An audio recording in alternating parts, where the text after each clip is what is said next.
Syphilis में ना हमारे पास ये कॉज कराता है ट्रेपोनिमा पैलिडम।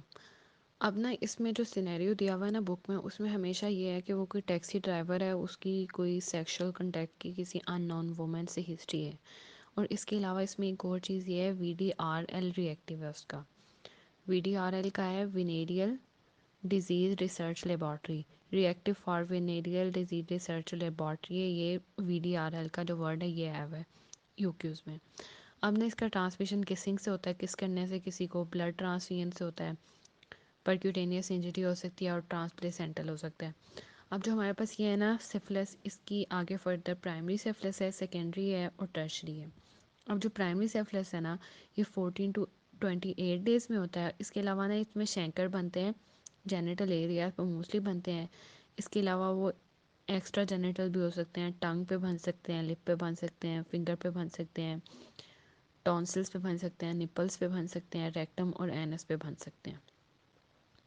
उसके बाद ना ये पहले जो बनते हैं ना, ये डल रेड मैक्यूल्स होते हैं।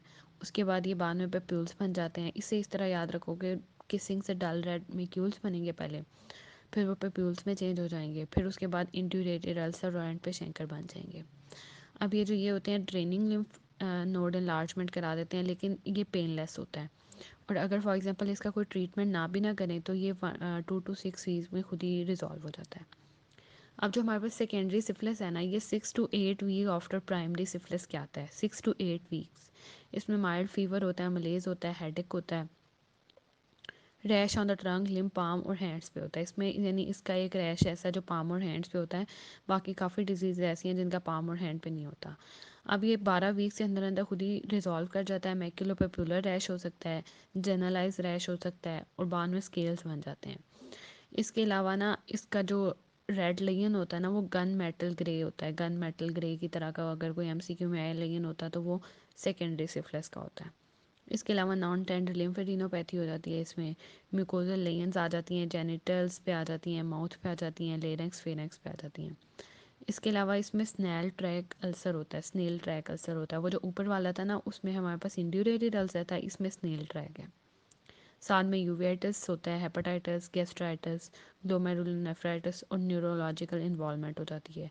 ये भी खुद ही रिजॉल्व कर जाता है, लेकिन इसके रिलैप्स के चांसेस होते हैं। एक है फिर हमारे पास लेटेंट सिफिलिस। इसमें ये होता है कि सिफिलिस की जो सीरोलॉजी है ना, वो पॉजिटिव आ रही होती है, CSF भी पॉजिटिव आ रहा होता है, लेकिन क्लिनिकल सिम्टम्स नहीं होते, तो उसे लेटेंट सिफिलिस कह देंगे। फिर थर्ड पे हमारे पास बेनाइन टर्शरी सिफिलिस। ये 3 to 10 years of after infection आता है। पहले वाला 14 to 28 डेज में था, अगले वाला वीक्स पे चला गया, 6 to 8 वीक्स, अब ईयर्स पे चला गया, 3 to 10 ईयर्स पे। इसमें कहते हैं स्किन, म्यूकस मेम्ब्रेन, बोन और विजरा जो होते हैं वो इन्वॉल्व होते हैं। अब इसमें क्रोनिक ग्रैनुलोमेटस लेयन होती है, गुमास बनते हैं, मतलब जो ग्रैनुलोमा TB में बनते हैं इस तरह ग्रैनुलोमेटस लेयंस होती हैं।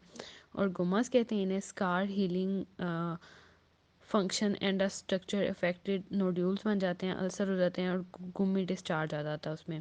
इसमें टिश्यू पेपर स्कार होता है। हमने पहले ये याद रखना है कि जो टिश्यू पेपर स्कार होता है वो सिफिलिस में होता है। इसके अलावा इसका अल्सर जो होता है ना, वो पंच आउट अल्सर होता है। पहले हमने पढ़ा है, सबसे पहले वाला इंड्यूरेटेड अल्सर था प्राइमरी सिफिलिस में, सेकेंडरी में हमारे पास स्नेल ट्रैक अल्सर था, अब ये वाला हमारे पास पंच आउट अल्सर है। इसके अलावा ब्रेन, स्पाइनल कार्ड, लिवर और टेस्टिस भी इन्वॉल्व हो जाते हैं इसमें। फिर हम देखते हैं कि इसका, पहले हम इसकी इन्वेस्टिगेशन देख लेते हैं। इसकी इन्वेस्टिगेशन जो है ना, एक होती है नॉन स्पेसिफिक, उसमें हम VDRL टेस्ट कराते हैं, rapid plasma and re ageing test कराते हैं और डार्क फील्ड माइक्रोस्कोपी कराते हैं। फिर एक है हमारे पास इसकी स्पेसिफिक होती हैं। इसमें एक जो होती है ना, इन तीनों में ना शुरू में ट्रेपोनीमा का नाम आना है।